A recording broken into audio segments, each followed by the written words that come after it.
गहलोत समर्थकों पर कार्रवाई शुरू, पायलट को मिली बड़ी कामयाबी। पायलट की नजर अब गहलोत की कुर्सी पर। गहलोत के करीबी महेश जोशी से लिया गया इस्तीफा। शांति धारीवाल और धर्मेंद्र राठौर पर भी हो सकती है कार्रवाई।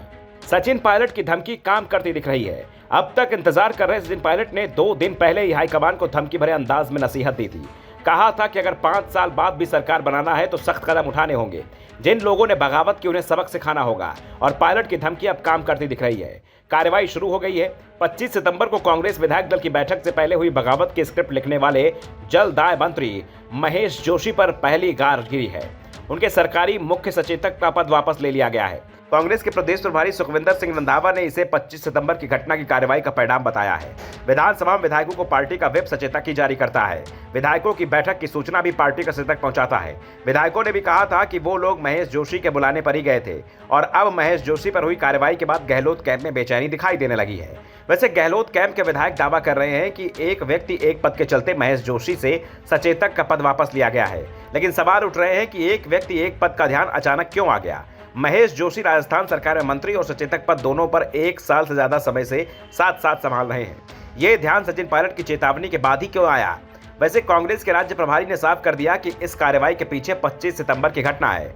महेश जोशी के बाद अब यूडीएच मंत्री शांति धारीवाल और आरटीडीसी अध्यक्ष धर्मेंद्र राठौर विधायकों की बैठक शांति धारीवाल के आवास पर हुई थी। ऐसे में धारीवाल की नींद भी उड़ी हुई है। इस बीच महेश जोशी ने 3 साल पुराने सचिन पायलट की बगावत को भी याद दिलाते हुए उन पर भी कार्रवाई की मांग की है। महेश जोशी ने कहा कि मैंने इस्तीफा दिया, उसे हाईकमान और मुख्यमंत्री ने मंजूर किया। रंधावा ने इसे कार्रवाई का हिस्सा माना। मुझे खुशी इस बात की है कि कार्रवाई भी हो गई और मेरी इच्छा भी पूरी हो गई। मुझे इस बात का इंतजार है कि जिन लोगों ने पार्टी और सरकार को कमजोर करने की कोशिश की उनके खिलाफ भी कार्रवाई हो, जिससे सब कार्यकर्ताओं में बराबरी का संदेश जाए। पायलट के दबाव में अब कार्रवाई की शुरुआत हो गई है। वैसे इस समय सभी की नजरें 24 फरवरी से रायपुर में शुरू हो रहे कांग्रेस के अधिवेशन पर टिकी हुई हैं।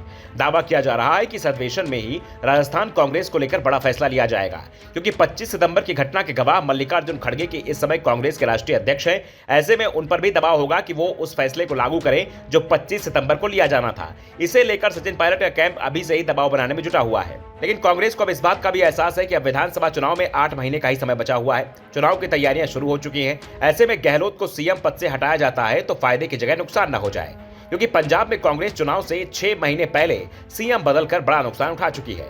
ऐसे में राजस्थान को लेकर कांग्रेस फूंक फूंक कर कदम रखना चाहती है। सबसे बड़ा डर राजस्थान में हर 5 साल बाद होने वाले बदलाव को लेकर भी सता रहा है। ऐसे में सचिन पायलट की नजरें रायपुर में होने वाले कांग्रेस के अधिवेशन पर लगी हुई हैं और इसी के चलते पायलट के बयानों में अचानक ही तीखापन आ गया है।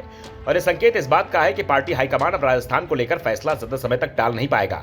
दूसरी ओर अशोक गहलोत साफ कर चुके हैं कि वो ही चुनाव तक सीएम रहेंगे और किसी गद्दार के लिए तो वो सीएम पद खाली भी नहीं करेंगे। Bureau report, the Navdarpan news.